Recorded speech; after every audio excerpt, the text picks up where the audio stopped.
Hi friends, तो आज हम देखेंगे हमारी प्रश्न बैंक का सॉल्यूशन यूनिट फर्स्ट अध्याय फर्स्ट विद्युत आवेश तथा क्षेत्र। तो इसमें हमारे पहले हैं सही विकल्प।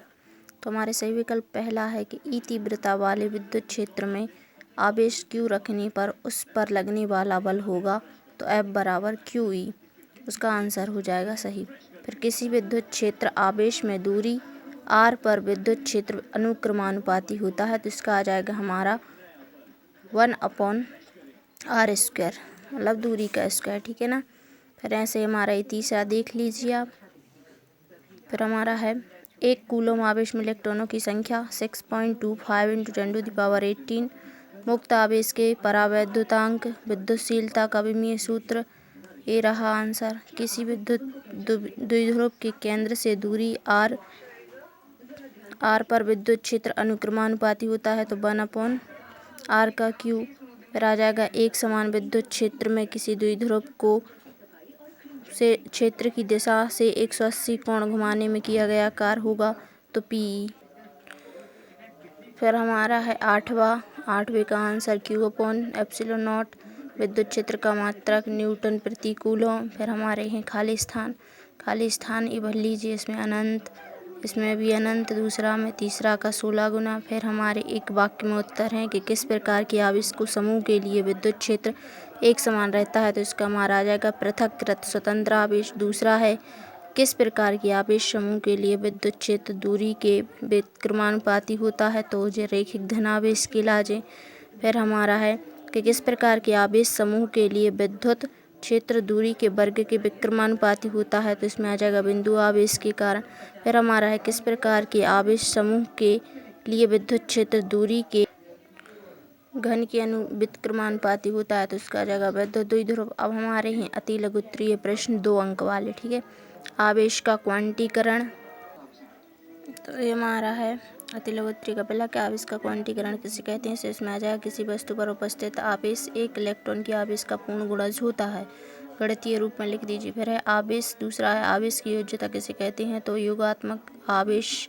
विद्युत आवेश योगात्मक प्रकृति का होता है, अर्थात किसी भी निकाय पर उपस्थित कुल आवेश का मान सभी आवेशों के बीजगणित योग के बराबर होता है। फिर हमारा आवेश संरक्षण किसे कहते हैं तो किसी निकाय का कुल आवेश सदैव नियत रहता है।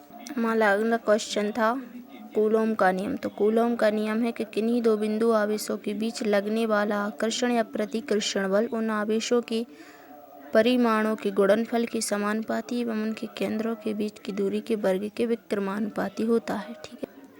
नेक्स्ट क्वेश्चन है हमारा आवेश के अध्यारोपण का सिद्धांत लिखिए। तो हमारा है किसी स्थिर बिंदु आवेश पर अन्य आवेशों के कारण लगने वाला परिणामी बल उस आवेश पर लगने वाले बलों के सदिश योग के बराबर होता है।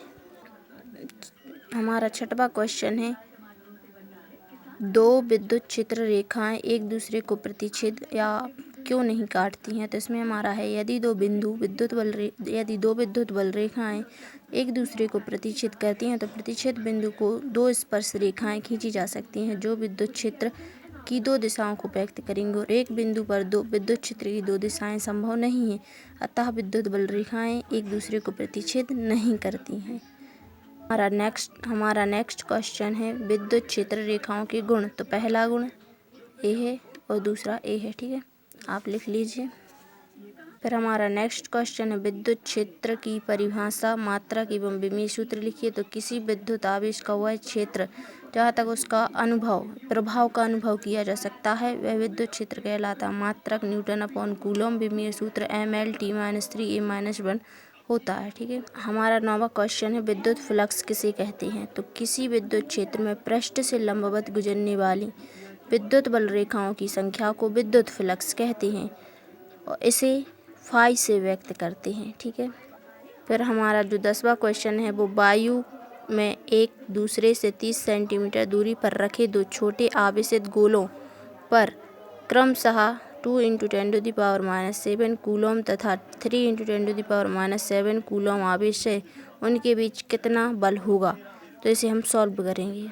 तो इसमें हमें सबसे पहले हमें दिया है, दूरी दी है हमें, क्यू का मान हमें सेंटीमीटर में दी तो हमने उसको मीटर में चेंज किया, 100 से भाग दे दिया, हमारा जब मीटर में आ गया। फिर हमने Q1 का मान दिया हमें, Q2 का दिया। तो हम जानते हैं कूलोम के नियम से F बराबर होता है हमारा 1/4πε0 Q1 Q2 अपॉन r²।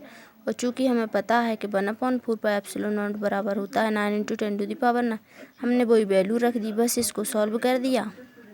ये हमारी पता है कि जब समान घातें होती हैं तो वो जुड़ जाती हैं और उनके इंटू गुणा में आ जाते हैं। तो गुणा कर दिया हमने, 3 दूनी 6 और इन दोनों को जोड़ दिया। सो -7 -7 -14। ठीक है, ए 9 से 9 कट गए और ए ऊपर गए सो प्लस के हो गए। तो A2 और A9 ऐड हो गए और 14 -14 में से घट गए। तो हमारे आंसर क्या आया? F बराबर 6 × 10⁻³ न्यूटन।